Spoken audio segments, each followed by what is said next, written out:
everybody, and thank you so much for being here. Why we're here? With many of you, we have been having conversations for a number of months now regarding this specific moment in time that we are all going through, both as individuals and organizations. And most people are talking about a new normal. So at the end, something that looks a lot like what we had before. In EFM, we believe that this is not really the point. The point is not going back to what we had, but leveraging this unique moment in time, in history, to build something that is new, and there is not coming, it's already here. That's why we call it a new present. And since this is new, we are strongly believing that no single individual and no individual company is able to address this moment in a perfect way. And that's why we wanted to have these conversations. And that's why we are calling them circles, because we believe that only by sticking together, by openly sharing, by discussing, by looking at different perspectives, we can grow and potentially leverage this time to make a leap. So to do better what we are doing, and maybe to open new doors. And today we are going to have two parts. As you already heard, the first one will be in English, thanks to our guests, Tal Ben-Shahar and Angus Ridgway, and we'll introduce them. But just to give you, let's say, a teaser, I don't know if that's happening in US, Tal, but in Italy, you have been called the professor of happiness. So at the end, it's a big, a big expectation, and Tal has been having some of the most successful courses in Harvard of all time. So I think what you are covering is really important right now. So the first part will be with Tal and with Angus in English, and with us having the possibility to interact, not just to listen with Tal and Angus. And then we will switch to Italian. We'll have another part of this conversation with the few organizations that made themselves available to share a bit about what they're doing. And we are going to have ING, we are going to have VF, we are going to have IQVIA opening the conversation, and then all of us will join in and we'll start providing our own perspectives and raising questions, because at the end we believe again that this is an open conversation, also open in the sense that we will never get all the answers, but maybe this is a starting point of building a network and an ongoing exchange. And just to close, this is just the first episode. So at the end, this is just the beginning of a journey that we will keep organizing for the coming months as a space that EFM is mostly facilitating. So even us, we don't believe to have the answers. We only believe to have a role in facilitating the conversation. So that's my quick intro. Francesco, should we go ahead and open up the floor for Tal and Angus as well? Yeah. Just to tell that just 1 year ago, a very intensive year, me and Daniele heard Tal in Barcelona in the Global Alumni Reunion. We got great inspiration, but also very practical insights in that speech. So after Daniele invited Tal on May 2, it's really a journey.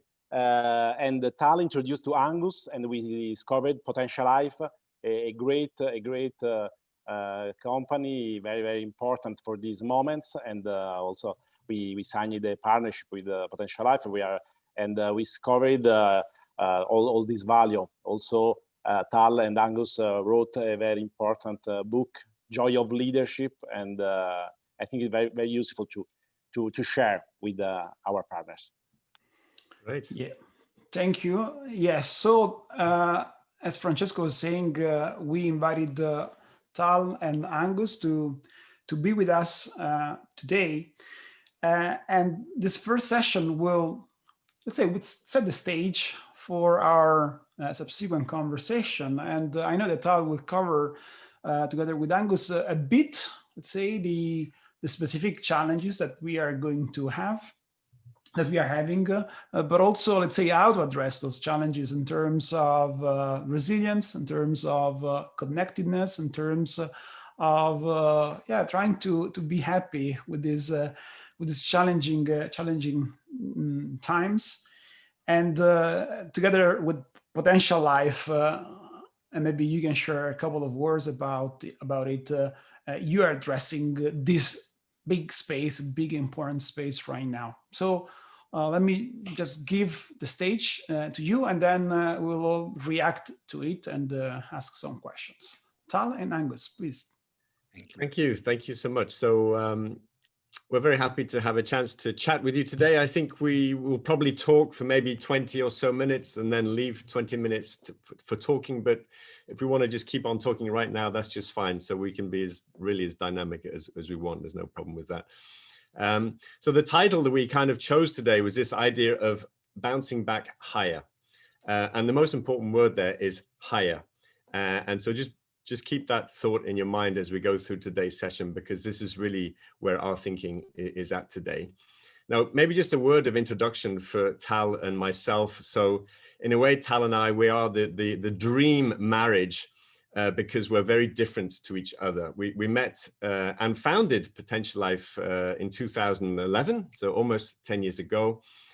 Tal will introduce himself in a second. He's a very well-known academic. I am definitely not an academic. I was at McKinsey for 20 years, so I had a full career at McKinsey, thinking about strategies and helping organizations be successful.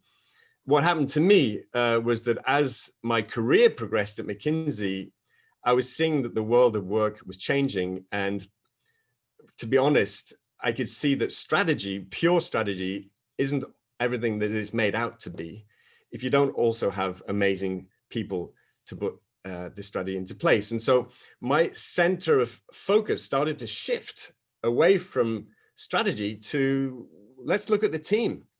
And I started to realize that in some cases, we'd have a brilliant strategy with an average team. In other cases, an amazing team with a rather vague strategy. And if I wanted to place my money, I would definitely place my money on the team.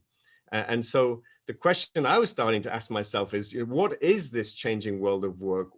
Why is it becoming so much more important now to have, and I don't have scientific words, so I was talking about teams who are on fire, teams who are at the top of their game, teams who are running through brick walls. And when I met Tal, we were able together to put proper language on the observations and decided, wouldn't it be great if we could create something that help organizations bring about flourishing, on fire leadership at scale.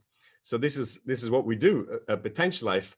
And today we're just going to share some of the underlying scientific thinking that's our foundation and place it in the context of where we are in November 2020. But Tal, perhaps you just want to finish the intro.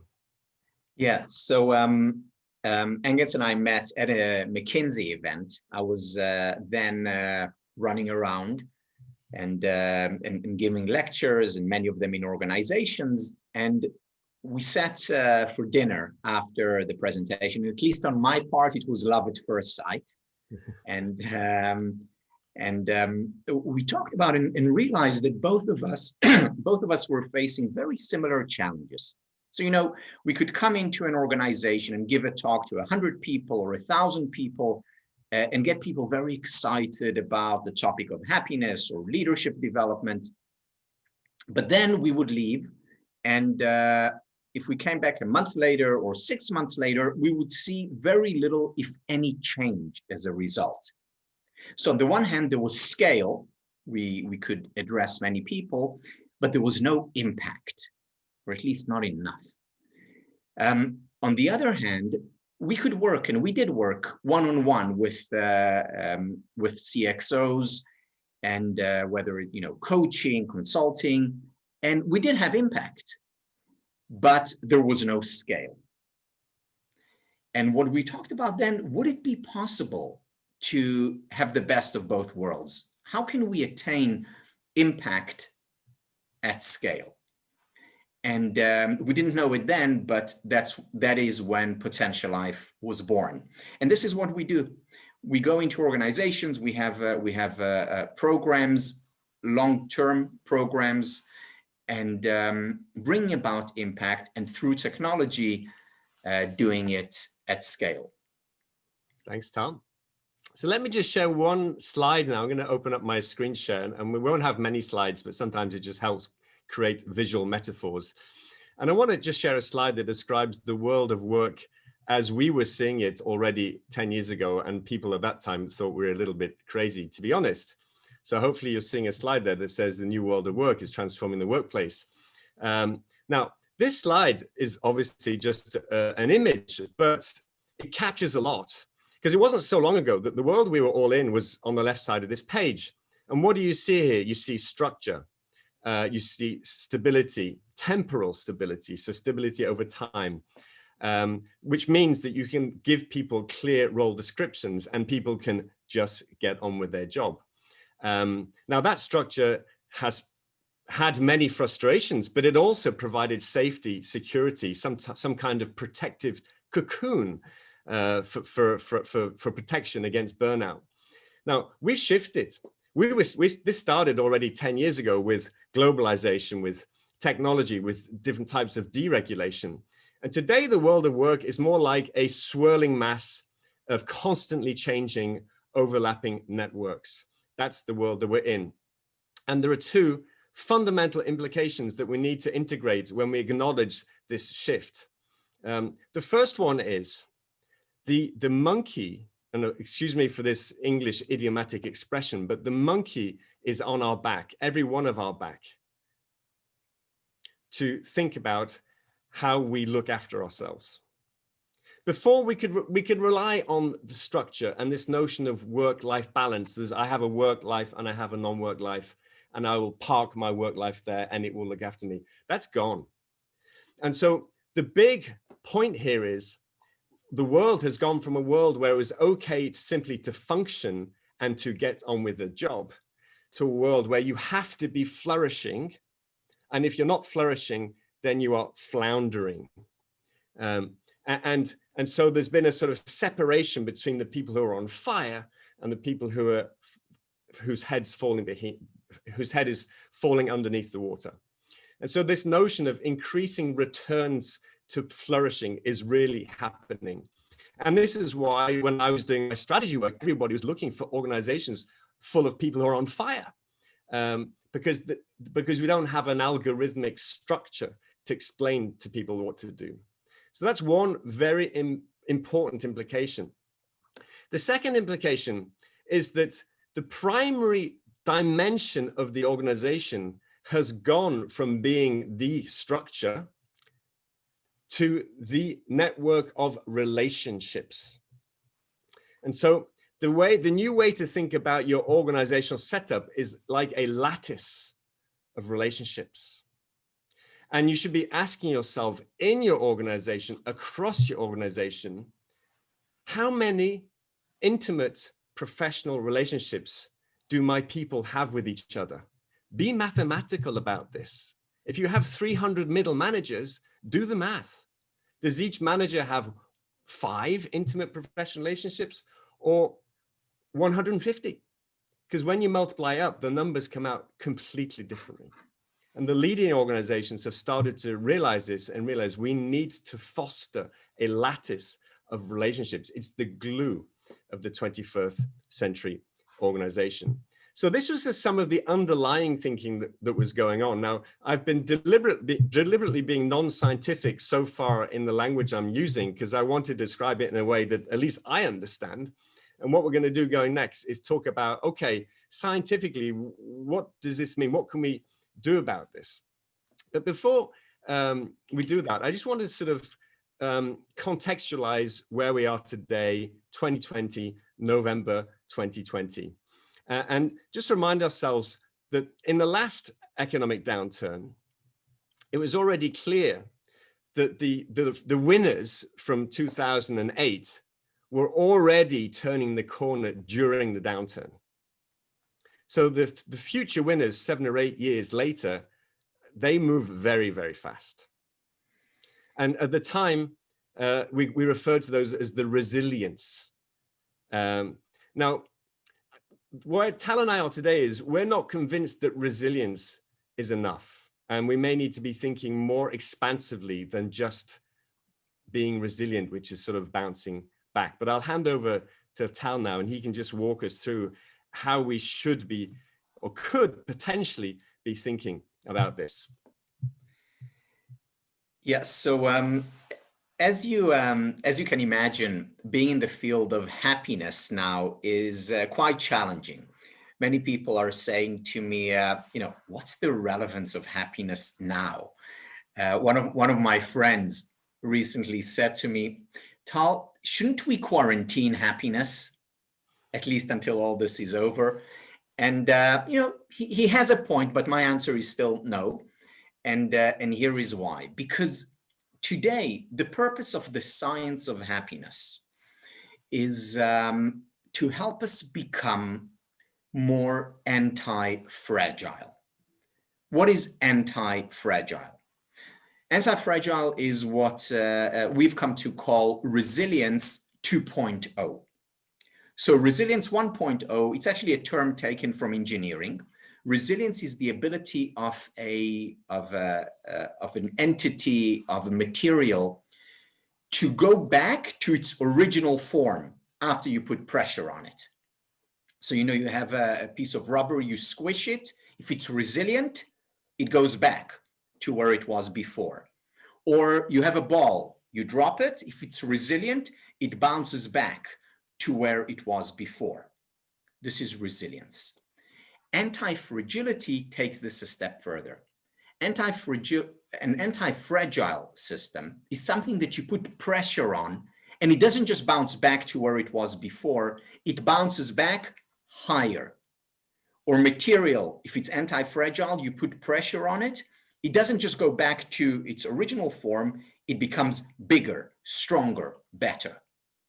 Let me give you an example of an anti-fragile system. First of all, a physical system and then a psychological system. I go to the gym and I lift weights. What am I doing to my muscles? I'm putting stress on them. As a result of this stress, and if I have enough time for recovery after, the muscles don't just go back to where they were before. The muscles actually grow stronger, bigger, healthier. This is an anti-fragile system. So that's on the physiological level. I'll give you an example on the psychological level. So, most of my students in class are psychology majors, not all of them, but most. And I always ask my students this. I say to them, put your hand up if you know what PTSD is. PTSD. PTSD is post-traumatic stress disorder. Most of the students put their hand up. They know what it is. They've read about it in the newspaper. They studied it in Introduction to Psychology. They know PTSD. I say, okay, now put your hands down. Second question. Put your hand up if you know what PTG is. PTG. Almost no hand goes up, whether the psychologists or non-psychologists. PTG stands for post-traumatic growth. There's research showing by Tedeschi, Calhoun, and many others that following a trauma, we're twice as likely to experience post-traumatic growth as we are to experience post-traumatic stress disorder. In other words, development as a result of the trauma rather than a disintegration as a result of the trauma. Twice as likely if, this is a very big and significant if. First of all, we know about the possibility, the existence of PTG. Because if we don't know about the existence and the possibility, it's less likely to happen. And second, we know what conditions we need to put in place to increase their likelihood of PTG. Most people don't know about the existence of PTG. Most people certainly don't know what these conditions are to increase the likelihood. Now, PTG, that's anti-fragility. And if you think about it, society as a whole, whether it's Italy or the US or China, are going through a global trauma. And the question is, will we grow from this trauma? And when I say we, will we as individuals? Will we as families? Will our organizations grow? You know, Emmanuel said, this is new. We're not going back to where we were before. Will we grow or will we disintegrate? Will there be post-traumatic growth or not? And that depends on, first of all, do we know about this possibility of resilience 2.0? And second, do we know what these conditions are? This is today the purpose of the science of happiness. This is, as Angus and I see it, the purpose of what we do in Potential Life. What are these conditions? How can you apply them individually, personally, organizationally? Thanks, Tal. And Tal and I, we spend a lot of our time looking for the right way of talking about things.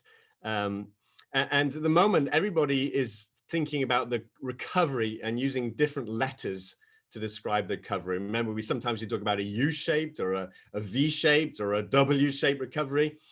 And the current letter du jour, as they say, is the K-shaped recovery. This is what everybody's talking about. And of course, I think we need to be careful not to become the people who are trying to predict what's going to happen, because I don't think any of us really know what's going to happen. But as a thought argument, thinking in terms of K-shaped recovery is very interesting, because what are we saying? We're saying there are going to be winners and there are going to be losers. And the conditions that we're talking about are really about helping you set yourself on the trajectory to be among the winners in that way, and be on the anti-fragility branch of the K rather than different branch. So let's talk now about what are these conditions? What is the scientific view on what it means to be ready for this new world? And so I'm going to share a second slide here, and Tal and I are going to present this together. It's actually a very, very important integration of some research. So when Tal and I first met, what did we have? We had myself, and I had just lay language, so the language of the street, not very helpful. We had 3,000 years of philosophy and religion, looking into what it means to flourish, to be happy, to live your life well. And we have 25 years or so of scientific evidence-based research into this same subject. The field of positive psychology was founded around 25 or 30 years ago. Tal indeed was one of the founding members of this whole movement. And we said, let's be humble integrators of this science.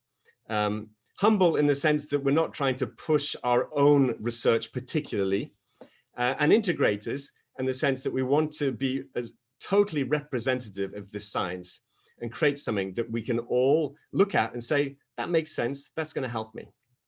And so the formulation that Tal and I spent basically a year working on is called the SHARP formulation, the SHARP framework. And hopefully you can see that slide on the screen now. And we're just going to spend a second going around this. And as we go around this, I want you to view this saying, this is representative of most of the variants. When you look at people who are flourishing, who are at the top of their game, who are living their life to the full. And in the same hand, we hope that it feels easy to manipulate, easy to use, easy to understand. There are 5 areas, 5 letters, and each letter is an equally important part of the science. The first one we're going to talk about is the first letter, which is strengths, playing to your strengths. Now, you may well have read about this, read books on this. Your own organization may also be telling people that it's important to be strengths oriented. The challenge here is not just knowing about this. A lot of people already know about this. The real challenge is that we've been conditioned starting in childhood to think differently about strengths, to think that the way to progress in life is to fix the bits that are not working. And so we have a blind spot. We have a collective and individual blind spot. And now we're not saying we shouldn't be looking to our weaknesses. Of course, we should just as much as we already have done. However, there's a whole other subject out there, which is finding your true character strengths, getting closer to the magic of the person that you really are, and the benefits in terms of self-confidence, creativity, inclusion and diversity in organizations, and we can come back to this, are huge. So this is a very important subject. Tal, you maybe have a few words to say about this. Yes, the important thing just to keep in mind about strength, we're not saying ignoring weaknesses. What we're saying is, in addition to focusing on weaknesses, identify and focus on your strength. And that is a very important element of becoming anti-fragile. One of the great things about strengths is it gives self-confidence and it gives language. I'm going to tell the story of myself and my wife now. So in our marriage, and we've been married for 26 years, I have always been the cook. Not a spectacularly good cook, but just the person who ended up cooking in our family and our household. And I am this sort of approximative cook who throws stuff together. And as a consequence, I tend to make dishes that are based on sauces that can reduce down. And it doesn't matter whether you pour too much wine in, really, because it'll all end up coming out a few hours later. However, if you put me in front of the requirement to create a lemon tart, it's a complete disaster because this requires precision, attention to detail. So I've never been good at desserts, and the few times I've tried, they've been a disaster. Now, it turns out that my wife is very much that attention to detail, precision, perseverance type of person. And when she started exploring her strengths and realizing and gave herself the language here and started getting into pastry cookery, she ended up becoming this fantastic cook and a totally different type of cook to me. And the triggering was the language and the permission the language gives you to say, you know what, this actually is me after all, therefore I'm going to go and do this. Whereas when you don't have the language, you don't have anything to play with. Now, that's just one small example from my life, but just think about all of us. How close are you to knowing your character strengths? Most of us, the answer is not that much. And so how close are you to being able to get closer to the true magic of yourself? Probably still some way to go. So that's the first topic. The second topic is health.